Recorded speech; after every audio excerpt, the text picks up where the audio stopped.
Thank you so much, Simon. Let's change gear now to focus on a storm affecting the EU's third wealthiest member state, Italy, a country that's never far from a political crisis, but the current climate is exceptional even by Italian standards. Mario Draghi's government collapsed last week after failing to secure the support of his unity coalition. The Prime Minister's shock resignation has now opened the way for snap elections.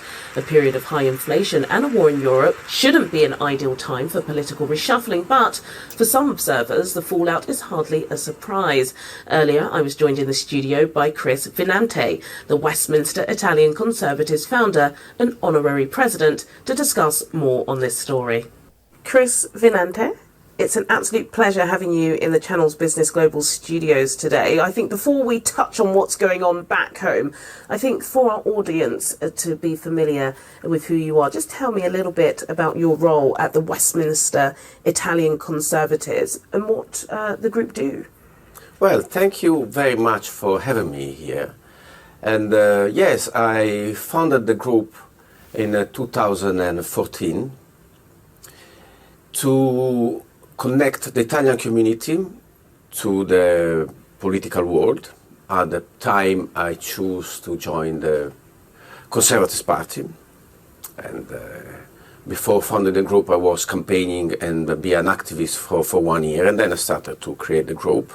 And we've been, the last 8 years, we've been doing a lot. We've been campaigning for the Conservative Party and trying to promote the Conservative values in the Italian community in UK. And it worked very well so far. Okay, so you're certainly qualified to answer the next question, which is, yes, what on earth is going on in Italy at the moment? And I would like your analysis. That expression I do every time I check the Italian news. Yeah. What's going on?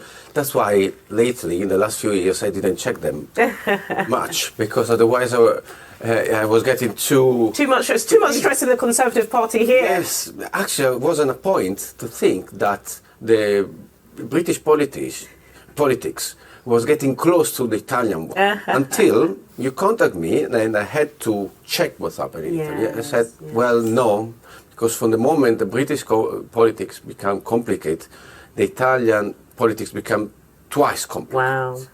For what I noticed. And here we are now, we are election here, and election the 25th of September in Italy. It's not unusual. Yes, were you disappointed to see Draghi throw in the towel? Because he didn't have to. No, not at all. He didn't have to. No, quite disappointing, may I say, because he was doing quite a good job, and he was selected. He was quite popular even before. Yes. He was very well known. Yes. Because as a president of the Bank of Europe, you need to be a very experienced person in the business. From when you got to that position, you need to work with politicians. So even if many people say he didn't have any political experience, you must have political experience after many years in that position, because you're dealing with politicians at a very high level, top level, all over Europe. So he was doing a great job, to be honest. But of course, real politicians, like that they've been working in politics, so many of them were not happy because they want to be in charge. Chris Vinante, Westminster Italian Conservatives founder and honorary president. Thank you so much for joining me. Thank you for having me here. Thank you.